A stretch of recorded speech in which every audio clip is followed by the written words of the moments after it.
भागवत आसाराम काळे इयत्ता 7वी शिकणारा मुलगा माझा कोड क्रमांक आहे 30.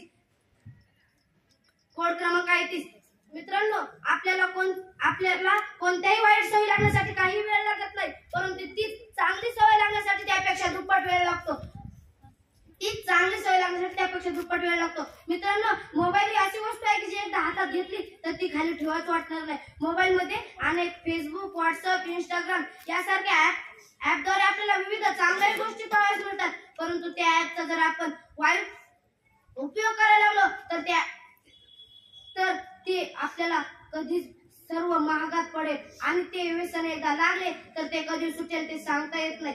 सोशल मीडियाचे एकदा व्यसन लागले तर ते कधी सुटेल ते सांगता येत नाही. मित्रांनो, आपल्याला कोणत्याही गोष्टीचे व्यसन लागले तर ते कधी सुटेल.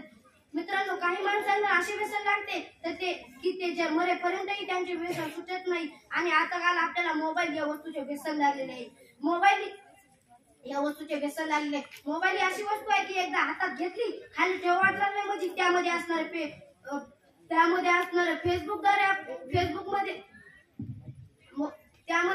फेसबुक ती स्टोरी काय ते फेसबुक आता ते जोकच निघाला. काय ते फेसबुक काय ती स्टोरी. विद्यार्थी मित्रांनो, सोशल मीडिया हा शब्द कानावर पडतात. कित्येक फेक अकाउंट असणारे फेसबुक, इन्स्टॉल करणारे व्हॉट्सअप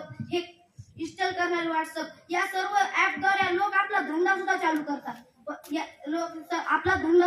करतात. परंतु या ऍपद्वारे आपल्या शाळाकरी मुलांना, मोठ्या माणसांना आपल्या दुसऱ्या कामाचे भान सुद्धा राहत नाही. शाळाकरी मुलांना, मोठ्या माणसांना दुसऱ्या कामाचे ध्यान सुद्धा राहत नाही. मित्रांनो, आणि मी तुम्हाला याचं एक उदाहरण सांगतो.